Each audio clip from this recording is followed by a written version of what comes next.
Hey, how we doing? I'm Andy, this is Spiders. Thanks for coming back and watching. Sun's a bit bright out there. But yeah, today I think we've got 5 rehousings that I've done recently.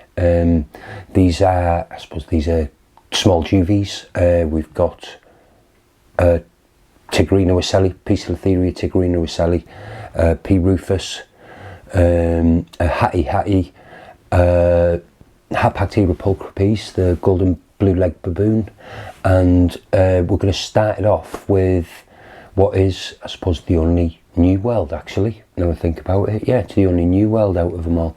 So we're going to start it off with my Brachypelma auratum, and I'll catch you at the end. Cheers. So yeah, this is my Brachypelma auratum.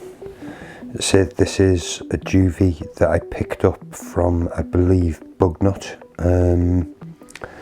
Quite a while ago. Now I know that there's been a lot of talk about Bugnut, the spider shop, and a couple of vendors over recent weeks after the last show.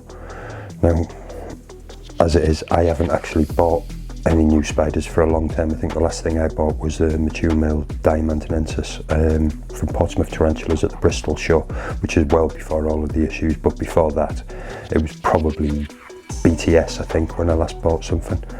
But anyway, I digress. So as you see, we got this one into the pot pretty easy, and if I'm honest, it's a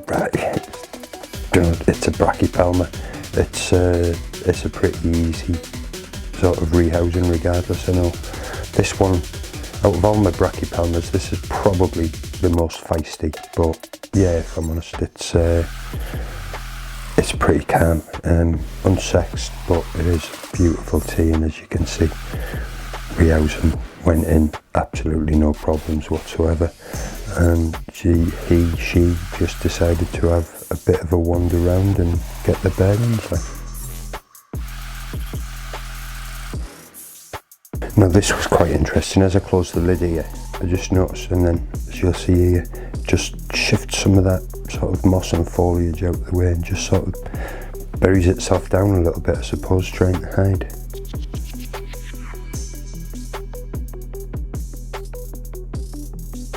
As it was, it didn't take long before he was ready to try and come up over the top, so because I kept guard with that lid, and then we just got this one closed away and back on the shelf. So yeah, that's the Brachypelma auratum, which is the Mexican flame knee, if I'm not mistaken.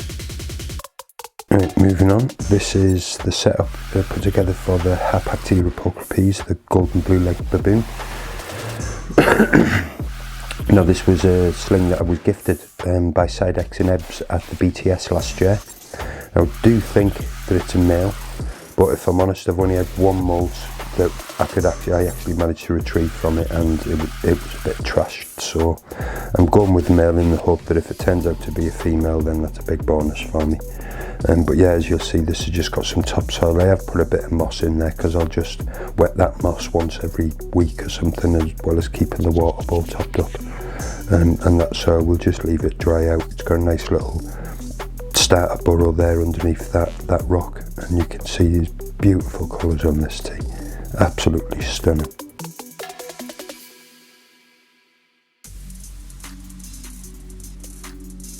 Next up we have this is the Syriopagopus Hattie. Now this one, if I'm honest, was a bit of a ball ache because it was burrowed right down, and the reason I needed to rehouse it is that you can't see it so much on the camera, but there was mould at the bottom of this enclosure, and I'd tried drying it out, but in the end I thought, you know what, this thing's big enough for a rehouse. So what I did is I ended up pulling everything out because it was just burrowed so far down and I couldn't get to it. So I pulled everything out, gave everything a check, and then once I'd established that it was definitely inside its original enclosure, then what I did in the end is I got myself into the tub and just tipped it out, and you'll see in just a second the spider did go into the catch cup relatively easy, and here we have a nice little view of it. Again, this is an unsexed one, so I can't comment. as to whether it's male or female, but this is the setup that it's going into. It's one of those safe seal or sewer seal pots that I've used from Asda's, and as you'll see here, I'm going to go with the old Tomaran method. So the spider's in the catch cup. The catch cup goes into the hole in the card, which completely covers the top of the enclosure, and as you'll see here, the spider goes down, and absolutely no hassle whatsoever. Nice, safe, easy rehousing. And here she just takes herself for a little wander. I'm saying her again, it is unsexed. And this one has actually dug a burrow down at the bottom of this little corkback, pretty much in the sort of the area where it's walking past now, is where it's dug itself a little burrow, and it stays in there most of the time, if I'm honest. Right, now next up we've got, this is a Flamingochilus rufus. This is a confirmed female, which is pretty cool because now it means I've got two confirmed females. One's a sub-adult and this one as well. So that's pretty cool, like, because these are really cool spiders, cool to look at, as you've just seen there. So again, going into one of these safe seal tubs. Now, you may remember my whole escapade or debacle, however you look at it, with my Pia Minya the other week when I decided to take the cork back out and rest it in the tub. Well, rest assured this time, as you can see, I've got my cardboard and this bit of cork back fitted nicely into the tub. So it was just a case of some gentle manipulation really, and I was able to get this one out without too much hassle.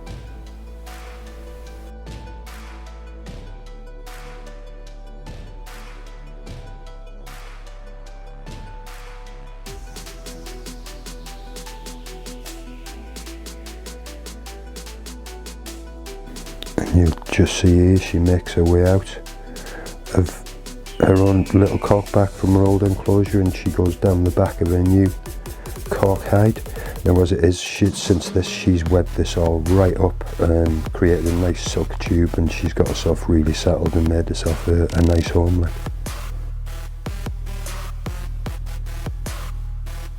Next we've got the Poecilotheria tigrina wicelli.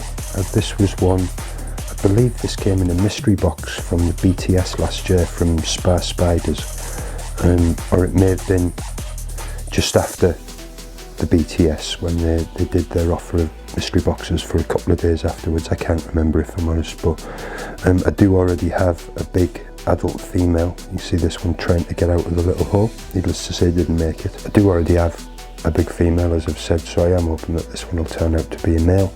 And as you can see, this is probably the easiest pokey rehouse ever. There we go, she literally just fell in when I moved the piece of card out of the way, and then came crawling through this little hole in the cork back.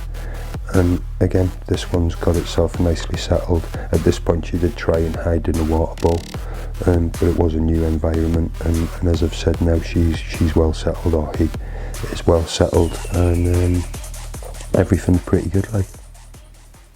So yeah, there we go, 5 rehouses all done. No hassle whatsoever. Even the rufus, after trying the same technique as what happened, or as I used with that Pia Minya a few weeks ago. But as you see, this time I had it all covered at the top and everything. It was a smaller piece of cork back and smaller spider as well. Although, to tell you the truth, yeah, probably just as gnarly if it wanted to have a go, like. But yeah, anyway, so that's me done. As you'll see, we've still got this box going here. These have actually been separated and then they've gone back in there last night. So we're going to give them a few more days. As it stands at the moment, he's running around the tub, or he's moving around the tub, and she's in his enclosure. So we'll just see how this plays out over the next few days. I've still got this Selenocosmia covariki, which is here. Still got that to do, so that may be one of my next videos. But yeah, thanks for watching this one. Cheers for coming back. If you're already subscribed, if you're new and you fancy subscribing and all that, everything's downstairs. Check out my Instagram and all that if you just want some pictures. And yeah, much appreciated. Thanks for watching. I'll see you all again. Ta-ra.